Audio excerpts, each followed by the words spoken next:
Quantas pessoas ignoram aqui a Waveform, né? Então, a Waveform que está aí para auxiliar você na colorimetria, muitas vezes é ignorada e tem algumas funções aqui que eu quero mostrar para vocês no DaVinci Resolve que vai te ajudar muito aí no teu processo de colorimetria baseada na Waveform. Gente, a Waveform ela é muito fácil de ser interpretada.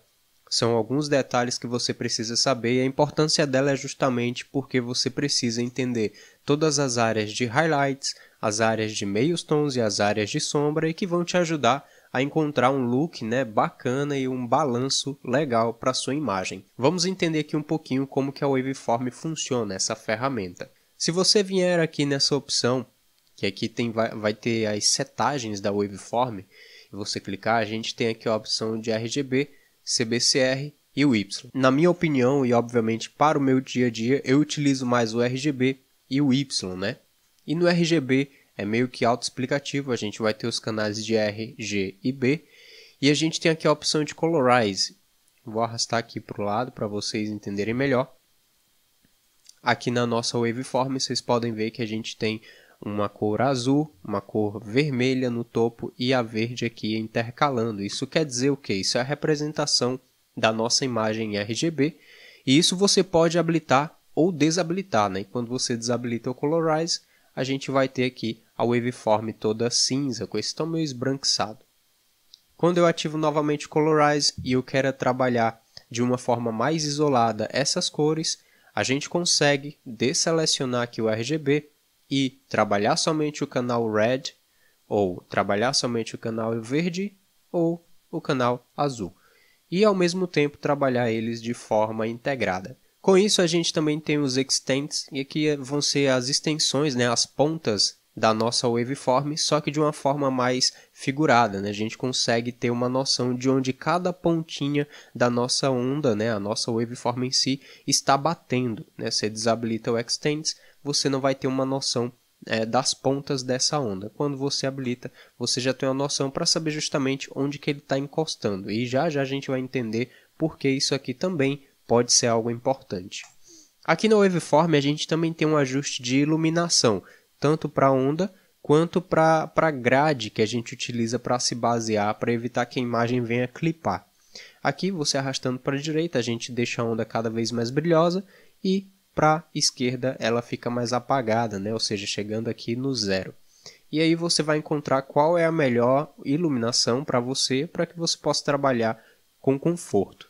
E aqui na grade também, quanto mais para a esquerda, menos contraste, e quanto mais para a direita, mais contrastado é essa onda. Eu trabalho com ela no meio termo aqui, mas sugiro que você, se você está começando, obviamente, a entender a Waveform, trabalhe com ela um pouco mais contrastada para você saber identificar mais fácil os limites de trabalho dentro da Waveform.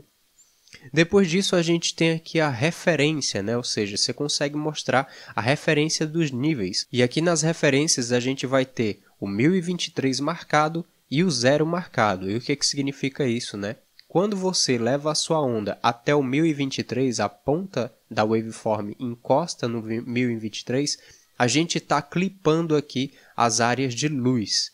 E quando a gente leva a onda abaixo do zero, ou encostando, no caso aqui no zero, a gente está clipando as áreas de sombra. Então, aqui a gente tem a referência, Essa referência, eu estou desmarcando e marcando aqui para você ver que ela fica mais contrastada, essa linha.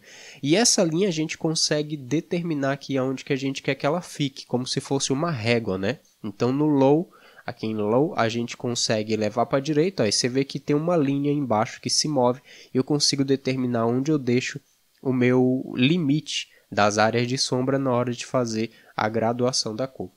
E no Height a mesma coisa, quanto mais para a esquerda a gente desce essa linha, como se fosse a grade do Photoshop para a gente ter uma base onde a gente leva o limite da nossa onda, tanto na área de sombra quanto na área de luz, tá? Mas geralmente eu não mexo nisso, eu deixo como está. E aí para mim esse é o melhor modo para trabalhar. Depois do RGB a gente tem o Y, essa segunda aba aqui, onde a gente vai trabalhar somente a iluminação, a iluminação desta imagem. E quando você desmarca Colorize, vai ficar a imagem cinza. Essa é uma das formas que eu mais gosto de trabalhar quando eu trabalho na aba Y, justamente porque daí eu fico extremamente focado só na iluminação, né? Por exemplo, eu vou aqui pegar o nó, já com a aba Y marcada, que eu mostrei aqui para vocês, e desabilitando o Colorize, a gente vai ter aqui o ajuste de iluminação. Você pode fazer esse ajuste como você quiser, você tem o Curves para poder fazer este ajuste de iluminação, contraste, ou você pode utilizar também as Color Wheels aqui no Lift, Gamma e Gain e Offset. Aqui no Curves, né, você pode ir puxando cada vez mais a onda para baixo, e você pode ver que eu não encosto essa onda aqui no zero. Por quê? Porque quando você fizer isso, de levar a sua onda até o zero, você acaba tendo um problema de clipar a imagem, né? Vocês podem ver que o preto ficou total, é um preto puro. E isso não é o que a gente procura, né? Quando a gente fala de Dynamic Range, a gente precisa de informação nas áreas pretas e áreas claras também, né? Então, eu aconselho você deixar aqui praticamente a 5% assim, de ajuste, né, em todas as pontas, tanto a ponta das sombras, quanto a ponta das altas luzes. E aí você vai ajustando a sua imagem da melhor forma possível, né, para trazer um contraste e cada vez mais esticar essa onda, porque ela começa como uma onda mais complexa, né, uma onda mais comprimida. Vocês podem ver aqui que originalmente, porque esse arquivo aqui é um B-roll, então a gente tem bastante informação para se trabalhar. Quando a sua onda já vem um pouco menos compactada, se assim a gente pode falar, quando ela vem um pouquinho maior, quer dizer que não vai ter tanto espaço de trabalho, né? Vocês podem notar que eu tenho ainda espaço de trabalho aqui nas sombras e um espaço bem grande de trabalho aqui nas altas luzes. Isso quer dizer que a gente tem um arquivo com bastante informação. A partir do momento que eu faço a modificação dessa waveform, eu vou esticando cada vez mais, eu vou utilizando esses campos de informação que eu tenho, né? Vocês podem ver, ó, que aqui a gente consegue trazer uma imagem bem contrastada. E aqui a nossa onda já ficou bem maior, né? Vocês podem ver o antes e o depois. E a gente já tem uma breve noção de como é o trabalho com a Curves, né? A área Curves. Depois disso, a gente vai ter também a Primary Wheels. E aqui você vai ter uma gama de trabalho bem bacana. Obviamente que quando eu estou usando o mouse, né? O mouse ele acaba dando esse probleminha de você não ter tanto controle. A partir do momento que você tem uma mesa de colorimetria é muito mais fácil trabalhar com isso, mas com muito cuidado você vai ajustando aqui a iluminação e o contraste, né? E qual que é a diferença aqui da Primary Wheels e da Curves, né? Já emendando aí na aula de Waveform. Aqui você tem um controle bem mais assertivo, bem mais controlado, porque você tem os 3 canais separados e com uma forma muito mais fácil de utilizar esse dial horizontal, que é o dial de iluminação. Aqui no dial de iluminação a gente vai justamente mexer ali, ó, somente no ganho ou somente no gama, que é os meios tons, ou somente aqui no lift, que pega a área de sombra.